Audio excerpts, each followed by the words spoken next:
Good morning students, कैसे हो आप। मैं आपकी मीनू दी आज आपको 12th क्लास के राजनीतिक विज्ञान का चैप्टर नंबर 2 के क्वेश्चन आंसर करवाने जा रही हूँ।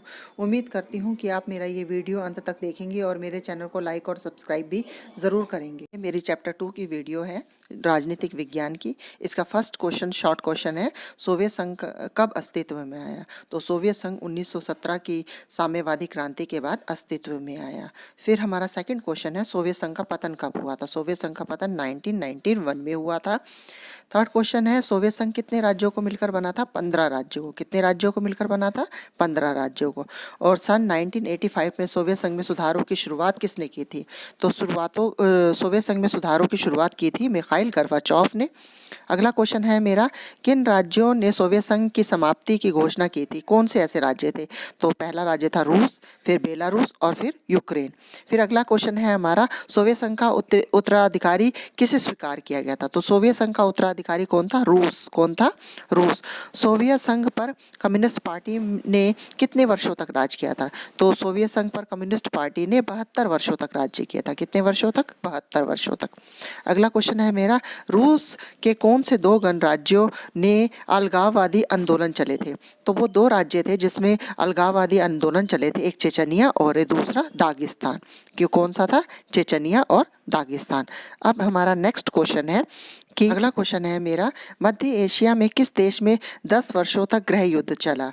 तो मध्य एशिया के तजाकिस्तान में 10 वर्षों तक गृह युद्ध चला था। फिर मध्य एशिया में तजाकिस्तान कितने वर्षों तक के युद्ध की चपेट में रहा था। 10 वर्ष, यानी 1990 से 2001 तक के वो युद्ध की चपेट में रहा था। फिर है, सोवियत प्रणाली किस विचारधारा पर आधारित थी। तो सोवियत प्रणाली साम्यवादी, समाजवादी या साम्यवादी विचारधारा पर आधारित थी। अगला है क्वेश्चन, चेकोस्लोवाकिया किन दो भागों में बट गया था। दो भागों में बट गया था चेकोस्लोवाकिया, एक चेक और दूसरा स्लोवाकिया में बट गया था। अब हमें ये मिलान करने हैं। मिखाइल गोर्बाचोव ने किसकी शुरुआत की थी। सुधारों की शुरुआत की थी। शॉक थेरेपी किसका मॉडल है। आर्थिक मॉडल है। रूस किसका उत्तराधिकारी है। तो रूस सोवियत संघ का उत्तराधिकारी है। बोरिस येल्त्सिन कौन थे। रूस के राष्ट्रपति। कौन थे। रूस के राष्ट्रपति। अब हमें रिक्त स्थान भरने हैं। सोवियत राजनीतिक प्रणाली किस पर आधारित थी। समाजवादी विचारधारा पर आधारित थी। तो क्या आएगा, समाजवादी। फिर है, सोवियत संघ द्वारा बनाया गया सैन्य संगठन क्या कहलाया था। वारसा। क्या कहलाया था। वारसा। सोवियत संघ द्वारा बनाया गया सैन्य संगठन वारसा था। तो डैश पार्टी का सोवियत राजनीति पर दबदबा था। किस पार्टी का दबदबा था। तो वो थी कम्युनिस्ट पार्टी। कौन सी थी। कम्युनिस्ट पार्टी का दबदबा था। अब हमारे अगला फिलिंग द ब्लैंक्स है। डैश ने 1985 में सोवियत संघ में सुधारों की शुरुआत की थी। तो कौन थे वो। मिखाइल गोर्बाचोव ने। अब मुझे सही और गलत बतानी है। एक पूंजीपति तथा साम्यवादी विश्व के बीच विभाजन का प्रतीक था। ये सही है। इसका जो कौन था विभाजन का प्रतीक, बर्लिन की दीवार। तो ये सही है। इसका निर्माण द्वितीय विश्व युद्ध के तुरंत पश्चात किया गया। ये भी सही है। लोगों द्वारा 9 नवंबर 1989 को इसे तोड़ दिया गया था। किसकी। बर्लिन की दीवार को। तो ये भी ठीक है। यह जर्मनी के दोनों भागों के एकीकरण का प्रतीक है। तो ये बिल्कुल गलत है। अब ये अलग क्वेश्चन है कि स्वतंत्र राष्ट्रों का राष्ट्रकुल का ICTS की फुल फॉर्म बताना है। तो इसकी फुल फॉर्म है स्वतंत्र राष्ट्रों का राष्ट्रकुल।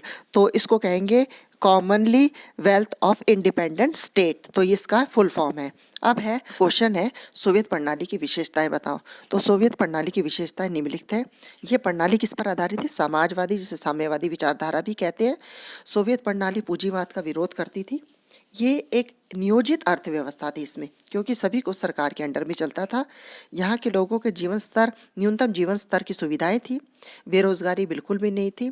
संचार प्रणाली यहाँ की उन्नत थी और उत्पादन के सभी साधनों पर राज्य का स्वामित्व था और मिल्कियत का प्रमुख रूप राज्य का स्वामित्व था। तो ये थी सोवियत प्रणाली की हमारी विशेषताएं। अब हमारा नेक्स्ट क्वेश्चन है, सोवियत संघ के विघटन के कारण बताओ कि सोवियत संघ में विघटन क्यों हुआ। तो सबसे पहला है, सोवियत संघ के विघटन के कारण निम्नलिखित है। नागरिकों को राजनीतिक और आर्थिक आकांक्षाओं को पूरा नहीं कर पाया। जिस सोवियत संघ ने जो प्रणाली अपनाई थी, वो प्रणाली नागरिकों के राजनीतिक और आर्थिक रूप से पूरी नहीं उतर पाई।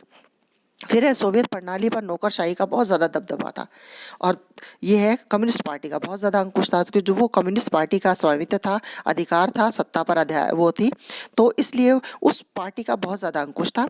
संसाधनों का अधिकतम उपयोग किया था, ये किया था, और प्रौद्योगिकी और बुनियादी ढांचे में पश्चिम के मुकाबले बहुत ज़्यादा पीछे थी ये प्रणाली। फिर इस प्रणाली पर रूस का प्रमुखता थी। गोर्बाचोव द्वारा किए गए सुधारों का बिल्कुल विरोध किया गया पूरे सोवियत संघ में। अर्थव्यवस्था का गतिरोध होना और उसमें जो थी उपभोक्ता की कमी थी। अर्थव्यवस्था का पूरी तरह से जिस प्रणाली को लेकर बनाया गया था ये, उस तरह से उसमें पूरी तरह से प्रगति नहीं हो पाई, तो उसकी गतिरोध हो गया था उसकी सोवियत प्रणाली में। सोवियत प्रणाली का सत्तावादी हो गई थी। फिर पार्टी का जनता के प्रति जवाबदेह ना होना।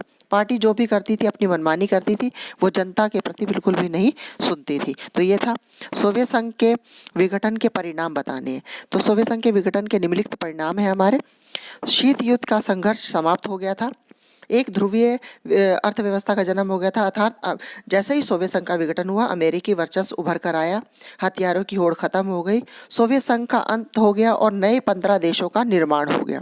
सोवियत संघ का उत्तराधिकारी जो बना वो रूस बना, और किसी राजनीतिक पार्टी में शक्ति संबंध परिवर्तन हो गया। विश्व में राजनीतिक में शक्ति संबंध का परिवर्तन हो गया, क्योंकि पहले 2 ध्रुवीय व्यवस्था थी, अब सारी शक्ति किसके पास चलेगी? अमेरिका के पास। और साम्यवादी विचारधारा पर प्रश्न चिन्ह या और पूंजीवादी उदारवादी व्यवस्था का वर्चस्व हो गया, क्योंकि साम्यवादी व्यवस्था से रूस का सोवियत संघ का विघटन हो गया था, तो इसलिए अब नई एक अर्थव्यवस्था का जन्म हुआ, जिसे पूंजीवादी उदारवादी व्यवस्था कहा जाने लगा।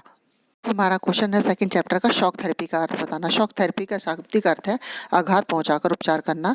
साम्यवाद के पतन के बाद सोवियत संघ के गणराज्यों ने मिलकर विश्व बैंक और अंतर्राष्ट्रीय मुद्रा कोष द्वारा निर्देशित साम्यवाद से पूंजीवाद की तरफ जो परिवर्तन के मॉडल को अपनाया, उसे ही शॉक थेरेपी कहा जाने लगा। सोवियत संघ ने साम्यवाद को इसलिए छोड़ा क्योंकि साम्यवाद से उनके देश में इतनी तरक्की नहीं हो सकी, इतनी देश में नुकसान हो रहे थे, इसीलिए उन्होंने इस मॉडल को अपनाया। शॉक थेरेपी की हमें विशेषताएं बतानी है। तो शॉक थेरेपी की प्रमुख विशेषताएं निम्नलिखित है। मिल्कियत का पहले रूप क्या था वहाँ पे सोवियत संघ में? सार्वजनिक था, अब निजी स्वामित्व को अपनाया जाने लगा। राज्य की संपदा का क्या किया गया? निजीकरण किया गया।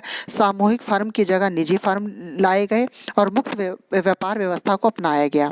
मुद्राओं की आपसी परिवर्तनशीलता अपनाई गई और पश्चिमी देशों की आर्थिक व्यवस्था से जो है उसका जुड़ाव किया गया है। ये शॉक थेरेपी की विशेषताएं थी। और शॉक थेरेपी के परिणाम क्या निकले? शॉक थेरेपी पूर्णतः असफल रूप से औद्योगिक ढांचा चरमरा गया, क्योंकि और रूसी मुद्रा रूबल में क्या आ गई? गिरावट आ गई। समाज कल्याण की पुरानी व्यवस्था जो थी पूरी तरह से क्या हो गई थी? नष्ट हो गई थी। और 90% उद्योगों के निजी उद्योगों में जाने से देखो औने पौने दामों में बेचा गया, जिसे इतिहास में सबसे बड़ी गराज सेल के नाम से जाना जाता है, क्योंकि उद्योग धंधे कहाँ चले गए थे? निजी हाथों में चले गए थे। आर्थिक विषमता बढ़ गई थी, खाद्यान्न संकट पैदा हो गया था और माफिया वर्ग का उदय हो गया था। और कमजोर संसद व राष्ट्रपति को आर्थिक शक्तियां, जिससे क्या नाम कहते हैं, सत्तावादी राष्ट्रपति शासन वहाँ पे क्या हो गया था? लागू हो गया था। तो ये था मेरा आज का वीडियो।